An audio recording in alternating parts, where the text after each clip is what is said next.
નમસ્કાર. સાહિત્ય જગત સ્પર્ધા નંબર 53. હું જાગૃતિ રાવળ, નિર્મોહી.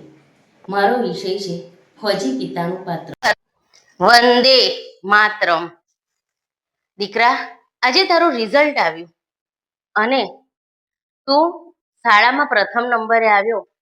મને ખૂબ આનંદ થયો એ જાણીને કે મારા દીકરાને શાળામાં, ગામમાં અને પરિવારમાં સમસ્ત વિજય ભવનની બધાઈઓ આપે છે, જ્યારે એનો પિતા એની પાસે નથી. દીકરા, જ્યારે તારો જન્મ થયો ને ત્યારે જ તે માતા ગુમાવી દીધી હતી અને હું પણ સરહદે લડવા આવી પહોંચ્યો હતો. તારા દાદા દાદી પાસે એકલા હાથે તું મોટો થયો છે. તે તારા બધા જન્મ દિવસો તારી રીતે સેલિબ્રેટ કર્યા છે કે જ્યાં નથી તારી માં કે નતો તારો પિતા, અને એ જ મારું લોહી તારા નસોમાં દોડે છે, એ જ વીરતા તારી નસોમાં દોડે છે. અને આજે મારા દીકરા, સેલ્યુટ છે તને કે તે તારું સ્વપ્ન પણ એક ફોજી થવાનું બનાવ્યું છે.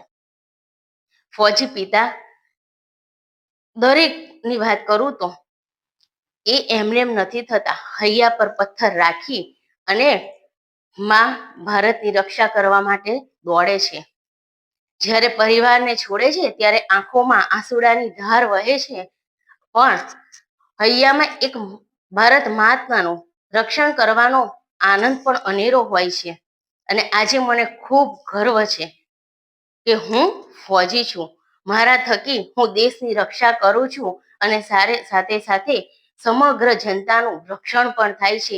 કેટલાય તારા જેવા દીકરા ત્યાં આનંદ કરે છે, કેટલીય દીકરીઓ આનંદ કરે છે, કેટલા માતા પિતા આજે સુખી સંપન્ન છે એક ફોજીના લીધે. ફોજી હોવું, ફોજી પિતા થવું, ફોજી પતિ થવું એ બહુ કઠણ છે. જ્યારે સરહદે લડવા જાય છે ને ત્યારે પાછો ફરશે કે કેમ એનું કોઈ નક્કી નથી. જો એ આવી ગયો તો એને દુનિયા જીતી લીધી છે, પણ જ્યારે નથી આવતો અને શહીદ થાય છે ને ત્યારે તે તેની વીરગતિનું નિશાન અહીંયા મૂકતો જાય છે. ફોજી હોવું સહેલું નથી. જ્યારે ફોજી બનવા ઘરની બહાર નીકળ્યો છે ને ત્યારે એના બધા સપનાનું પોટલું તે ત્યાં ને ત્યાં છોડીને સરહદ પર એક વિજય ભવનનું વીરગતિનું સપનું હાથમાં લઈને નીકળે છે અને ત્યારે તે ફોજી થાય છે.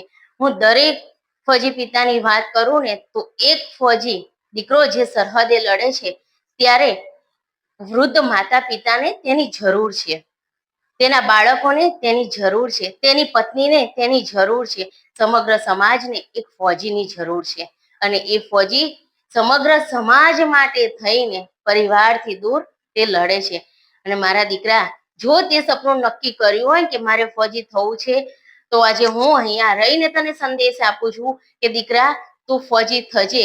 અને મારા જેવા કેટલાય પિતાઓ ત્યારે ગાશે, ધન્ય ધન્ય છે સુરવીરોને, ધન્ય ધન્ય છે આ જગત વીરોને, ધન્ય ધન્ય છે ભારત માતને, ધન્ય ધન્ય છે સૌ સુરવીરોને. વંદે માતરમ.